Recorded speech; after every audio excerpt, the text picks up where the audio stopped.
So Deka, second in the Premier League, fantastic goal difference, amazing run of form, hot on the heels of Arsenal. Can we do the impossible and win the league? No. Everything that you've said there, right? I should be sitting here thinking, yes, it's been done before by a team that we've just beat yesterday. As I mentioned in a previous episode, in terms of we're clean sheets, we're the highest in the Premier League. We've got 8 clean sheets. Goal difference is looking great. We're scoring goals for fun. We've got big players to come back. As you said, we're second in the league. We should be, in our own minds, capable of winning the league. Like, certainly as contenders of winning the league. But it just feels like a large jump to say that. Do you know what I mean? How do you feel? I think it's, when you look at everything on paper and how we're playing and stuff like that, then you start getting that little feeling inside, don't you? And it's that little bit of hope that you're getting, just, you know, that we've never been able to experience for a long, long time. Mm-hmm. You've got to go back to 2002, 2003, 01, 02 under Bobby Robson, and then even further back to the Keegan days to think when we were this close to the top of the table. Mm-hmm. Go back to where, obviously, you know, we were running away with the league and we ended up throwing it away at the end of it.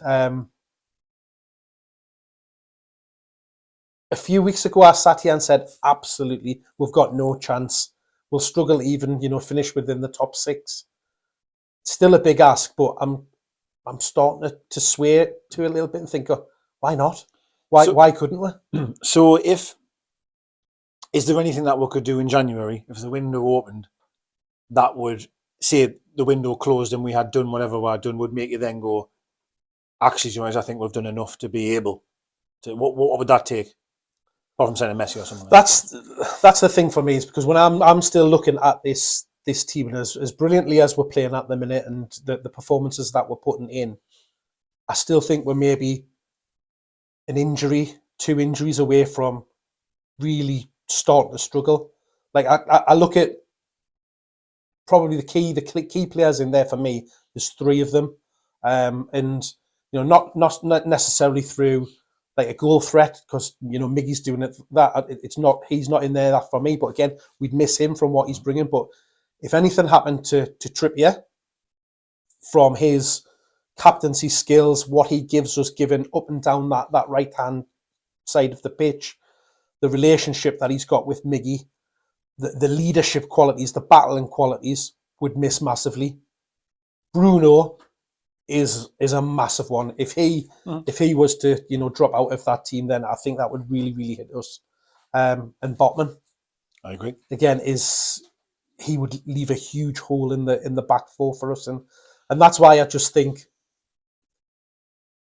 if anything was to happen to those 3, or God forbid, you know, 2 or 3 of them, then things could quickly change. So, having said that, then let's say that other teams, big teams, Arsenal, your Man Cities. I mean, Arsenal's already lost Jesus, obviously, for a long period of time. They're playing Champions League football still at the minute, so there's going to be a lot of games coming for them. What happens if Man City lost Haaland of another injury, or they lost De Bruyne as well then? Because they're going to be playing more games than us. I get that, do you know what I mean? And I take that point, but you look at the depth of their squad, and there's a big difference in that for me, because if Man City lost Haaland, though, you're replacing him.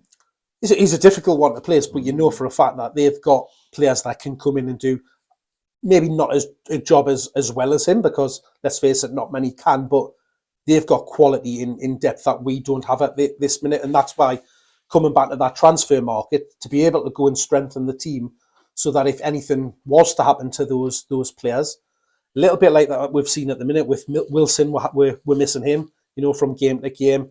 Isak's hardly kind of been in the team, True. so you could argue that's like a signing coming back. You know, he's only played 2 games, but it's normally a cliche saying, but he would 100%. be like a new signing. And that's maybe why, if if he wasn't so close as we're led to believe, and I know we've heard it before around and being close back to fitness, just with the worries that you've got around Wilson, I'd maybe be looking at the striker position of somewhere that we needed to strengthen to try and help push us on and take it. And I think that would maybe, again, could be a big difference between being an almost run and that little final push. So you've obviously said that, well, if we lost Bruno, or if we lost Trippier, or we lost Botman. What happens if we didn't lose any of them? And they all stayed fit. Maxi's coming back in the fold, hopefully. Wilson, obviously. I know he was off with illness there, but hopefully he's still going to have an impact or play a big part.